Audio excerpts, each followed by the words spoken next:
Hello everybody, welcome at the Security Awareness Seminar. This training will last approximately 45 minutes. There will be two presenters, Gilles Savard, myself, and Patrick Boucher. Myself, Gilles Savard, I have worked for Virtual Guardian for the last 15 months. I'm currently the Chief Operating Officer and I'm in charge of the SOC 2 practice, SOC 1 or SOC 2 practice for Virtual Guardian. I'm going to leave Patrick to introduce himself. Hi, this is Patrick. I'm the president at Virtual Guardian. I'm the more technical guy since I have the CISSP, CISA, CGEIT, and ITIL certification. I hope I will be able to transmit some of my knowledge to you in this seminar. Thank you.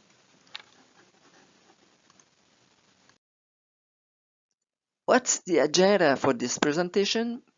We have three important topics. The first one, why an awareness training. The second one, the security policy. And the third, the access procedure. All these items will be looked at with details.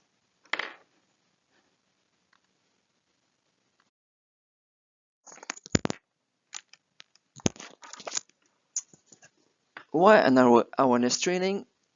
The main reason BetaTech organization needs a SOC 1 compliance report. What is it, a SOC 1 compliance report? It's an American report. Most of the time is required by American clients. That kind of clients need a high level of security compliance. This kind of audit report must be signed by a US certified professional accounting, a CPA. And this kind of report must be annually renewed and audited. Every year, you have to renew this kind of and process again the audit process. The two last bullets are really important. Controls must be applied all the time, and you are concerned by this point. You have to apply the controls always with the same manners and all the time, not just once you want, but all the times. The last bullet, the security rules and processes must be performed with the same manners all the times again. And that's why at the end, the control would be effectiveness. If you don't apply this rule, at the end of the year, in the audit report, you will get a failed control. And I don't think your management will appreciate it.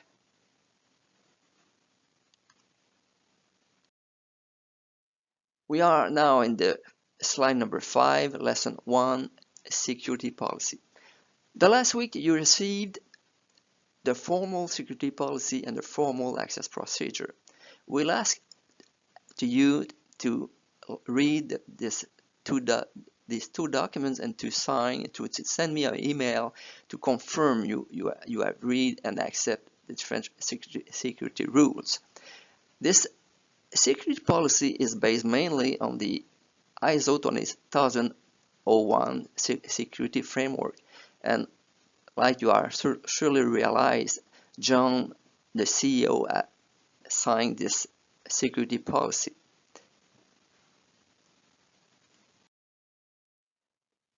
The slide 6, lesson 2, awareness training. The keywords for this slide is probably annually. Annually, you must attend an awareness training. This one is for this year, and for the next year, you will have a new awareness training to attend.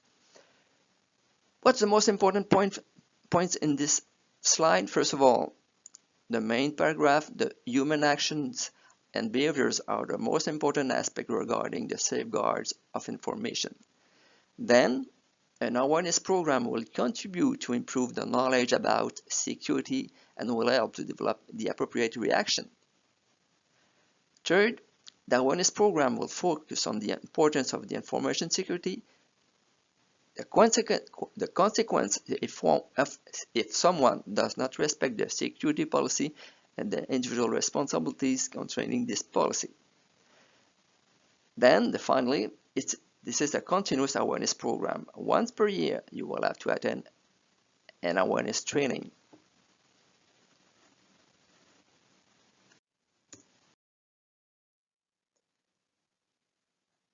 The slide number 7, asset management. The key point for this slide is data backup, and data disposal. You know, all of you are the IT people, and you are really informed about the importance of the data backup. And it's important to back up your data in relation with the classification of the data. That's why we indicate those assets as are classified and protected, the data. Then the data backup management will be established in relation with the classification of those informational assets. The most important point on this slide to me is probably the last paragraph, disposal of media. BetaTech works in the cloud environment. For most of those clients, it's so important what will happen with the data when the data will be destroyed. And that's why it's important to implement a formal procedure for the secure disposal of media. And it's so important for your clients to have a formal procedure and to follow this procedure.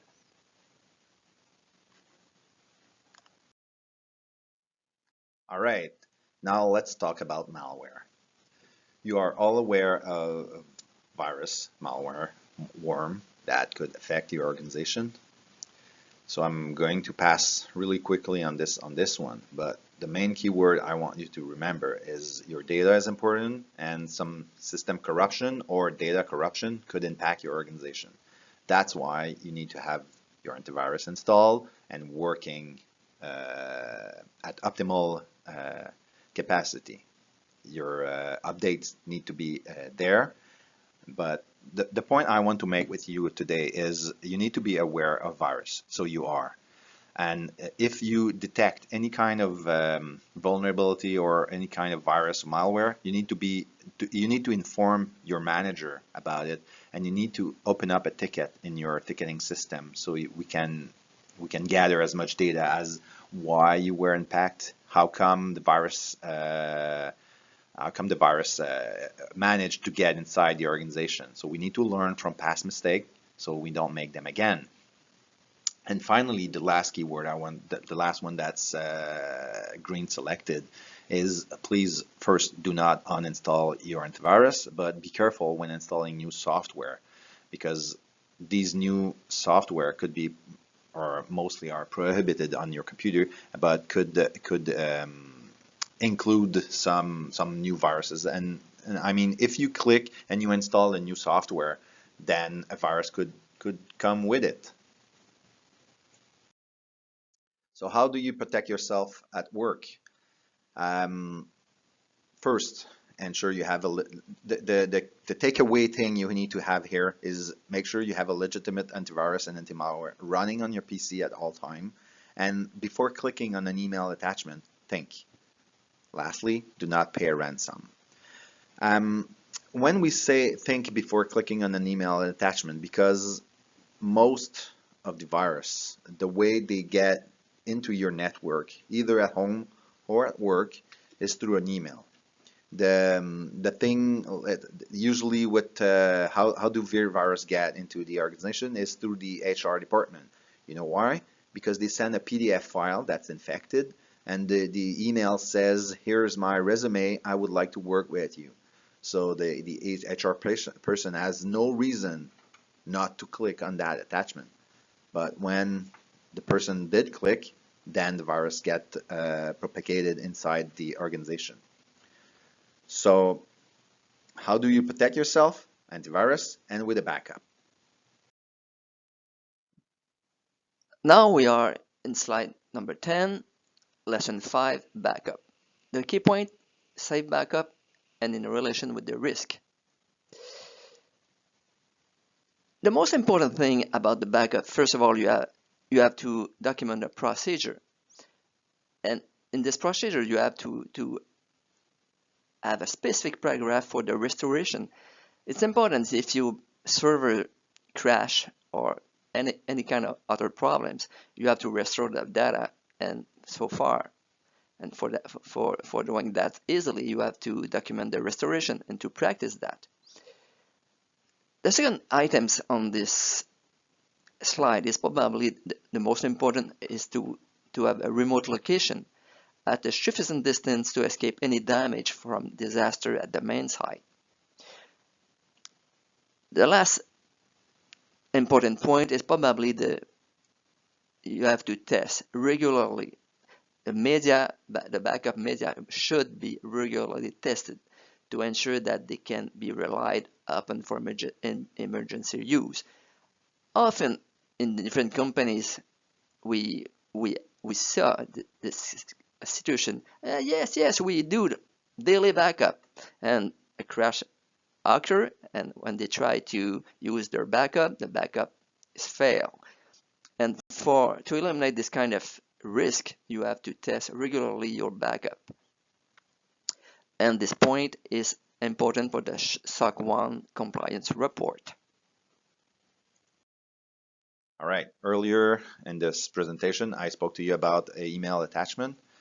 Again, I want to to focus on that because the email is first and foremost strictly reserved for business needs. For your personal use, you need to be careful because you're using company provided equipment, so your personal email could be stored and or monitored by the company.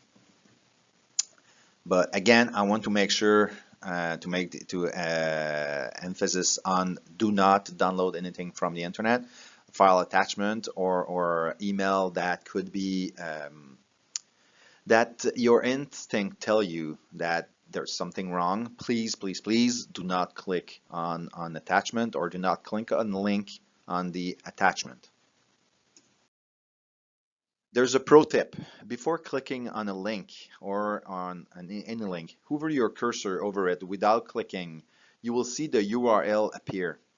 Is it the same address that you were expecting? Let's say you have an email and it says click here for www.something.com and you hover your mouse over it and it's not something.com but it's something else.com, then it's the possibility of a scam is really high. Also, some useful information. Ask yourself if you know the person who's writing you. If it's someone you don't know, you should be more careful. Do you recognize the sender's email address? It could be similar. Is there an error? Is there a typo? If there is, you should be careful. Again, before clicking, remember the pro tip. And also, sensitive information, sensitive data, or financial data to someone you don't know, don't do it. All right. Now, what about the internet? The internet is a large network. It has a lot of stuff going on in there, and we don't want BetaTech reputation to be to have something bad about it. So when you're accessing the internet, you should not use your email or use your equipment to access some bad site that is considered sexist, racist, or with sexually explicit or obscene scene or anything that could like that. Also, when you're on forum and you want to tell your opinion, which is a good thing, but do not use BetaTech's computer or email system for that. And again, downloading stuff from the internet, make sure you have the proper copyright right and you do not use illegal software on your equipment. That's a valid comment for BetaTech's equipment, but also from your own computer. You need to know where the data is coming from, where the software is coming from, is it valid, and is it safe to use them? A valid license is required for all software. and at no time personal download are permitted on the equipment of BetaTech. With secure communication, as you know, when you're talking or exchanging data or instant messaging, there are some software that are more secure. What do we mean when we're talking about secure communication? First is, do we know who we are talking to? Am I sure it's the correct one on the upper side? Second, is it possible for someone to listen to my conversation? Let's say I want to chat or file sharing or send an email. Here are some examples of software that are considered more secure.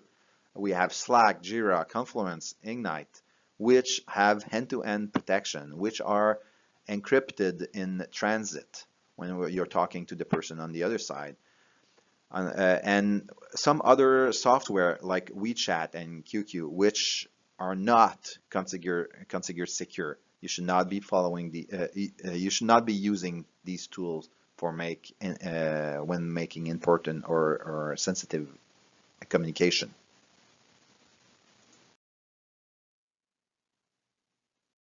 Well, we are now in the slide number 15, lesson 8, security incident.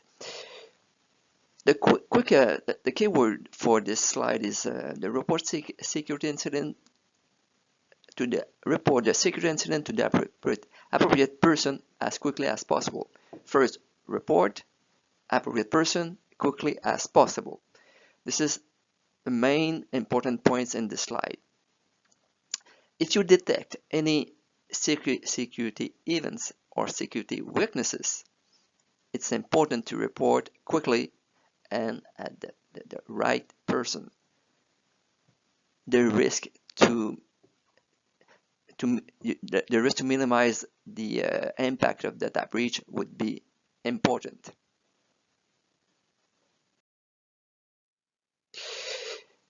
Now the slide number 16, lesson 9, disciplinary measures.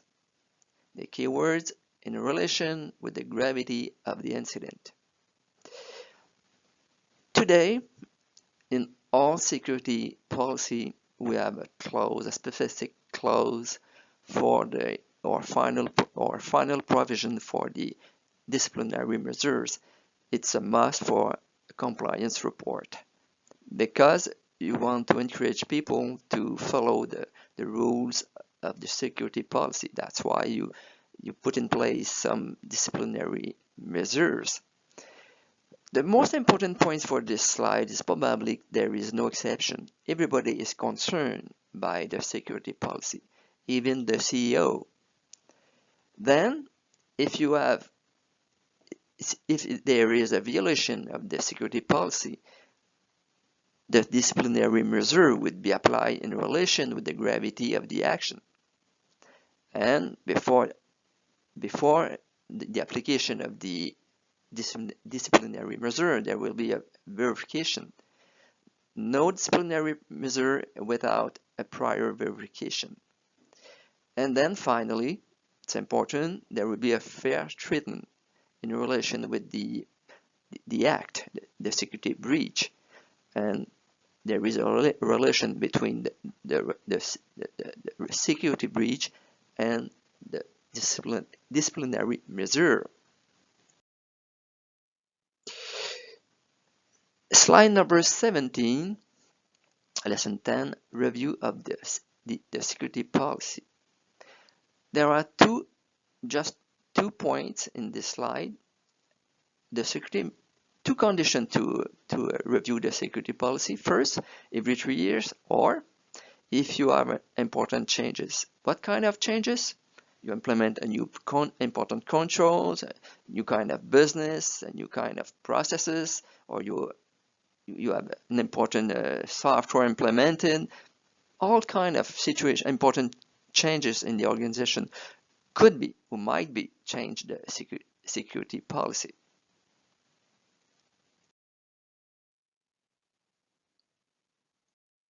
Slide number 18. At this time, we begin the review of the access procedure. The last week I sent you, all of you, the access procedure.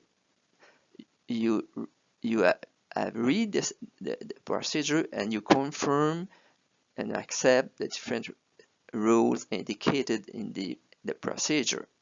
This procedure was approved and signed by the CEO, John, and touch on three important objectives.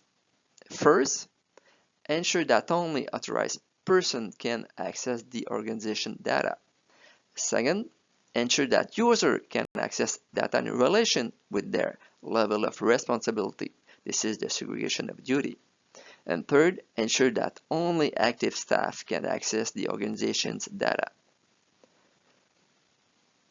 The final point in this slide is this procedure applies equally to consultants, third parties, or employees as well. Everybody is concerned by this logical access procedure, even the client.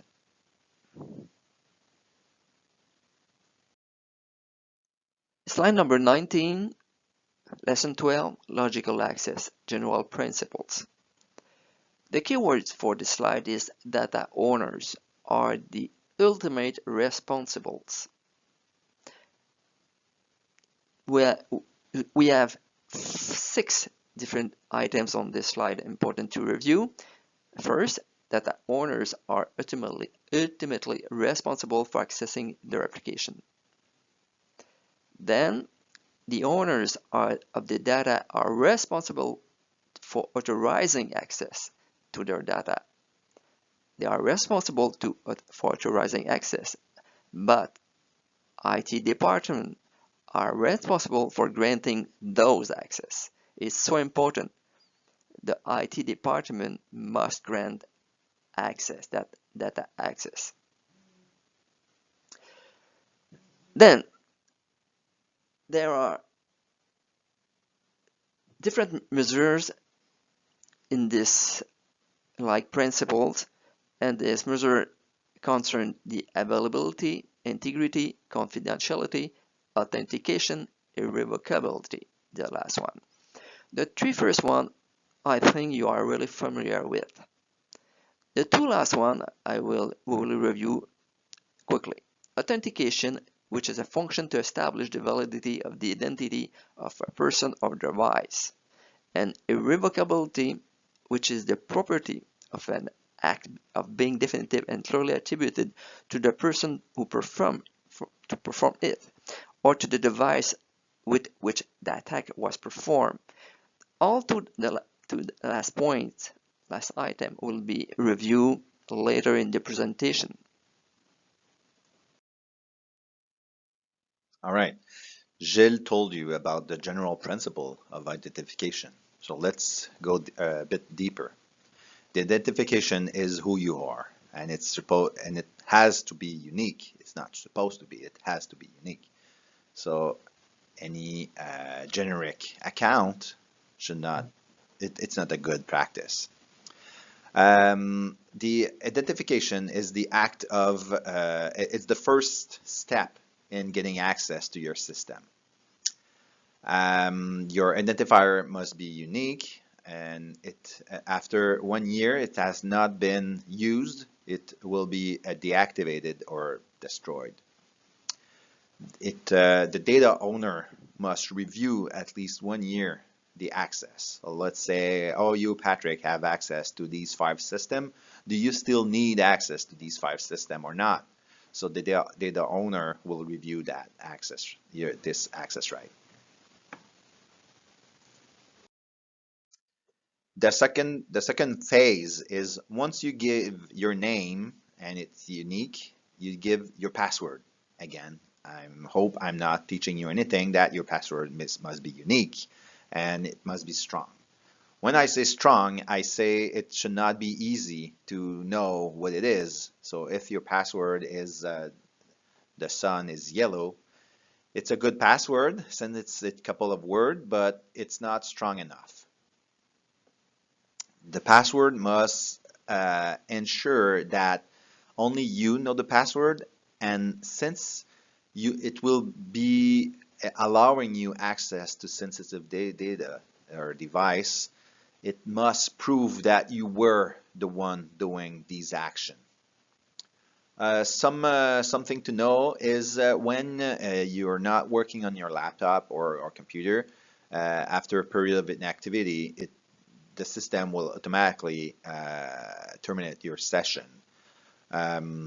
Some thing to remember, it must be 10 character long, and it will be changed every 6 months.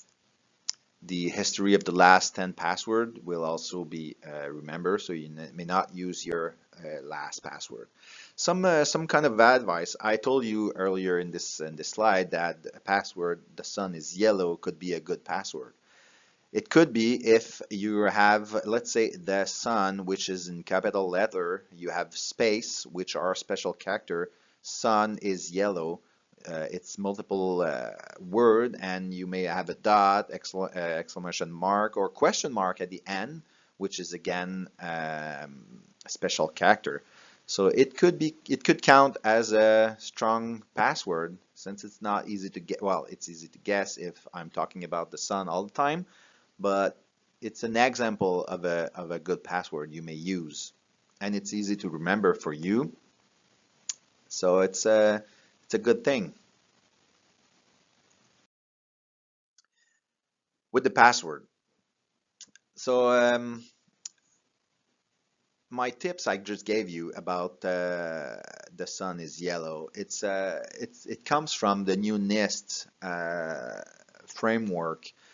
For those unfamiliar, the NIST is a National Institute on Standard and Technology, which is an American institute which gives framework on how to manage stuff. So there are, you have a bit.ly article here that's talking about password. NIST made some recommendation regarding that.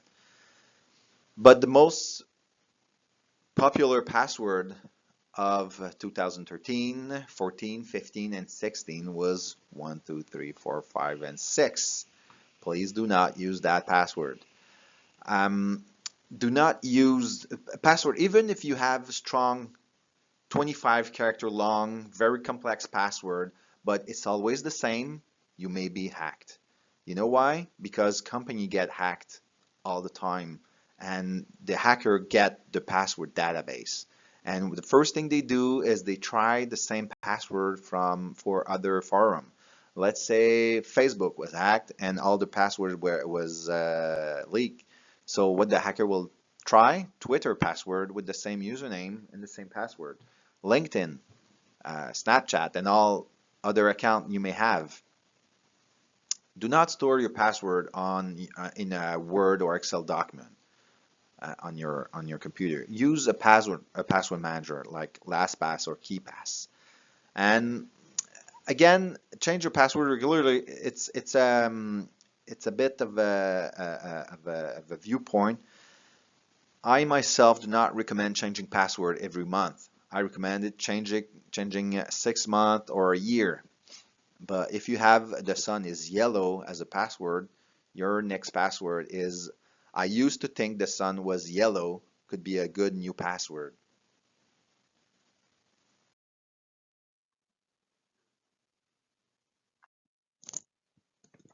Okay, we are in the slide number 23, lesson 15, logical access, authorization.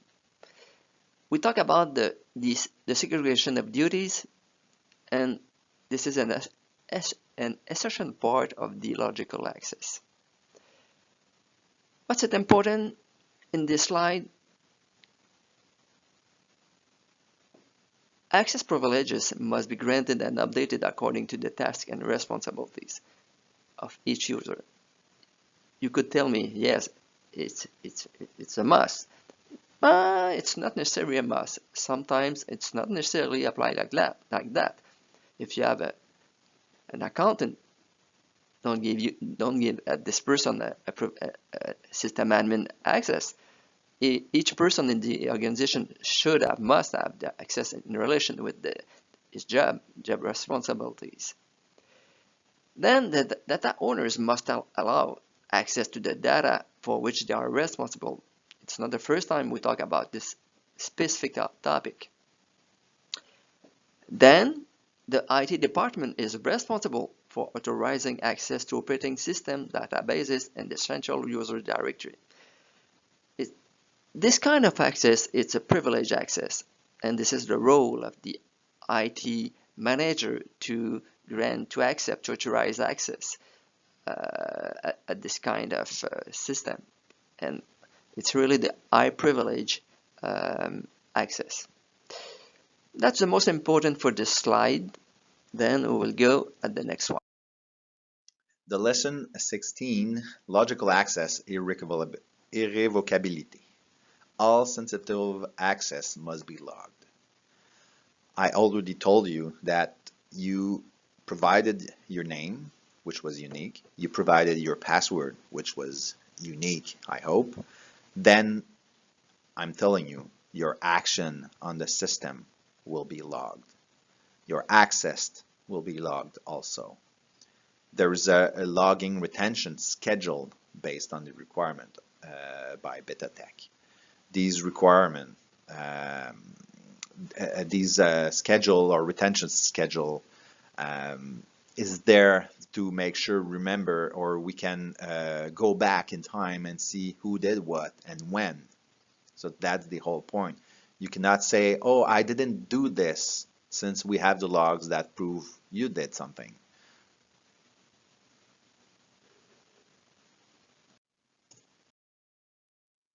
So, logical access to the remote access. Remote access is a major issue for BetaTech. Either through remote desktop or through the Wi-Fi. Both are considered remote access. You are responsible, the data owner is responsible for authorizing the access to the data for which they are responsible. And it must also be authorized by the IT manager. It's just asking, hey, should this guy have access to this or not? Or is it risky to give access to the data for a new device, a new Android or a new iPhone or anything? The choice of the approach to get a remote access will be based on three things. Is it encrypted and robust? Will it be able to sustain an attack on it? Yes. Is it using strong authentication? What is strong authentication, you may ask? It's the use of a two-factor authentication. Two-factor is based on something you know, something you are, or something that you have. So your password is something that you know. A token is something that you have. You need to have your phone in order to proceed to the authentication scheme. And thirdly, all access. Is it possible to review the access of these remote access annually? If yes, then we'll be able to provide a remote access. Regarding network security, you know these acronyms, WEP, WPA, and WPA2. Wi-Fi network security has been there for the past many years. We all know WAP is not good. It can be hacked in 6 seconds. Not good, never to be used. WPA is an in-between protocol that should not be used anymore. WPA2 is the go-to protocol right now. Why? Because you have multiple threat that's going after your Wi-Fi network. Sniffing, which means listening to the communication. Spoofing, which means trying to get your place. Let's say you have a Wi-Fi network access and I can mimic your MAC address or your authentication, then I can take your place. Command injection, which is another attack. That command injection is I don't know what you're telling, but I know who you're telling it to, so I can. It's a bit of a spoofing attack, but I'm injecting a command into the communication you have, which is not good. So best practice for you to remember is have a complete endpoint isolation. which means one Wi-Fi user doesn't see another Wi-Fi user. Also, on the same note, this Wi-Fi network should not be linked whatsoever to your internal or secure network. You need to consider the Wi-Fi network as the internet. So they need to have a firewall between the Wi-Fi network and your LAN. On another note, you need to have a strong disk encryption, which means your hard drive need to be encrypted, and all communication will be monitored with the Wi-Fi.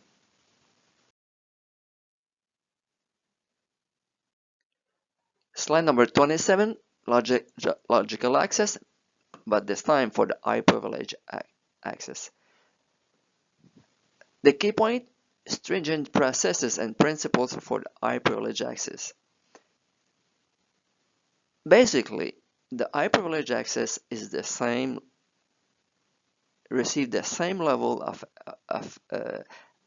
the security access than all the other access procedure or rules. There are some different items to watch and to take care. Example, when you have a system like MS SQL or Microsoft operating system, or even Linux or any kind of system, you have to disable or to change to the default account, because the first place where a hacker try to go is the default account of the different system or database or so whatsoever. Then it's the same thing for the user, no generic account, mainly for the privilege account. The most reason for that is for the accountability. It's so important for the system admin or DBA or the high privilege account like that. The password must be really complex. Do not hesitate to place different character, complex character, question mark, and so on. I think the password of the privileged account must be more complex than the common user. Modify every 6 months. It's the best practice. And the final point for this slide is the BetaTech Security Manager is ultimately responsible for authorizing user with high privilege. I don't know exactly who will be this person for BetaTech, but it will be promote with this kind of job. You know, we've passed the last the past minute telling you about best practice and everything.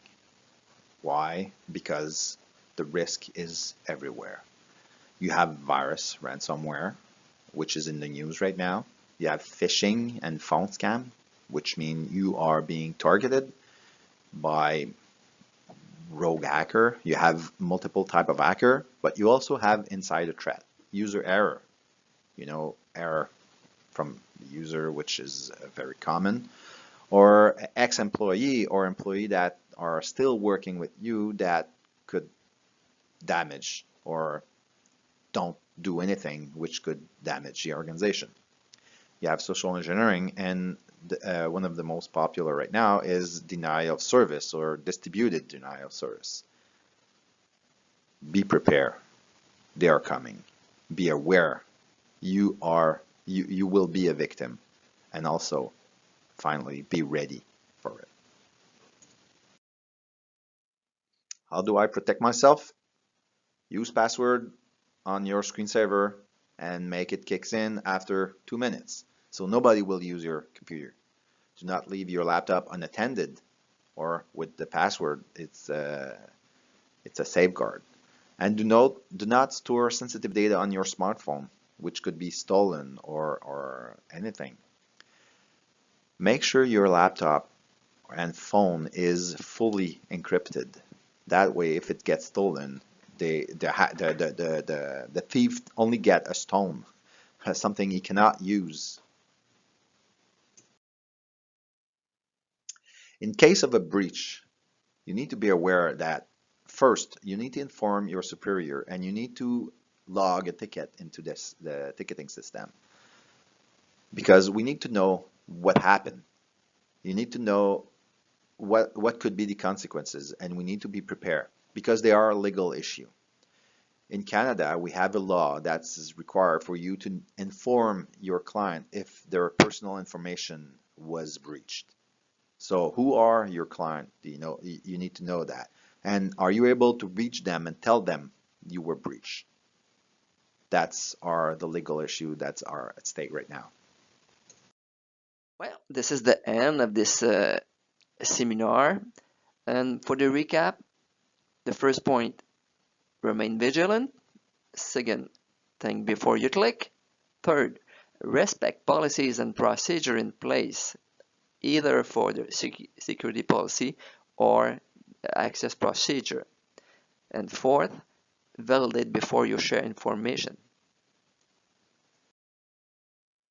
Slide 32, do not forget, you have to confirm that you watched the awareness training video.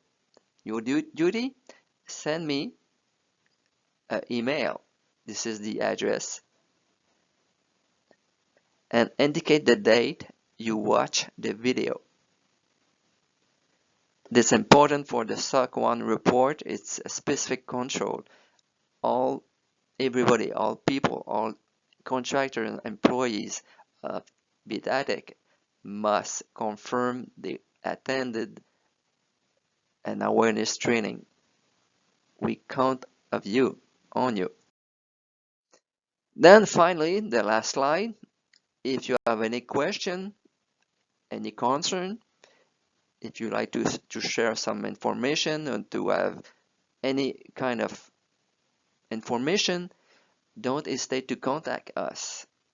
This is the phone number for Virtual Garden, or you have a generic email address.